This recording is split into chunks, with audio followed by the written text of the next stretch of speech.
always a great time to like cut out things that's not serving you in your life. And sometimes that's like relationships. Sometimes that is subscriptions, I was gonna right? say cable or Whatever it is, whatever it is. cable. Like we haven't had cable in years. Nobody should be. I mean, yo, if you're in 2023, I don't know that many people should be using cable. Like there are other options that cost way less, Yeah, I right? got rid Which of is it back in 2016. 2016. Do you have any regrets? No, ain't missed a show.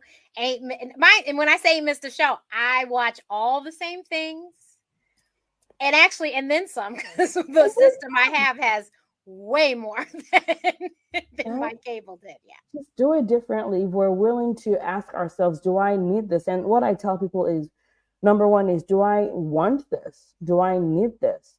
Do I know it's costing me this? Because a lot of times what happens is when people sign up for stuff, they get a promo. And now your promo ain't promoting anymore. Now your promo ain't promoting you either. Right. Now you're paying like three times what you signed up for, but we don't know that, number one. We're not negotiating, number two, and we're not looking for alternatives, number three. If we can do that, and honestly, look at how much you would save on your phone, look at how much you'd save on your internet, look at how much you save on your cable, and whatever that delta is, it may end up being like $500 a month.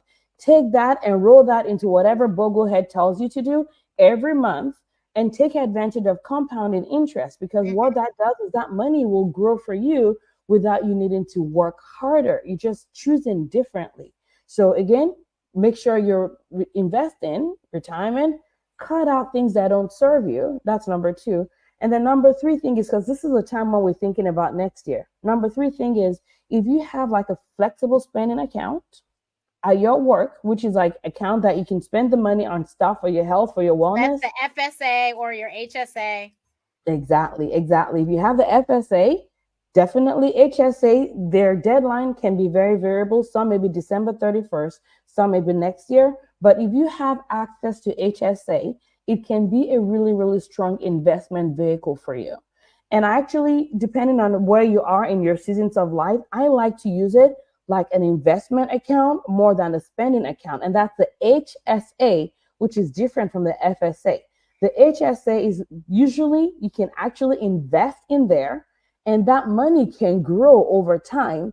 And if you use that money for healthcare related stuff, you don't pay taxes on the growth, which is one of the few avenues that you have to actually not pay a lot of taxes. So what I recommend is, if people have HSA, I've never had access to it. I'm jealous of everybody that does, because Me I neither. like so like it. I like it a lot. So just put the money in there and make sure that it's invested. It's not sitting down like a rock in a savings account, but instead you're choosing something that lets you be able to invest it. And if you keep that in there, that's another money that you could be saving towards your health care for retirement, because now it's growing for you.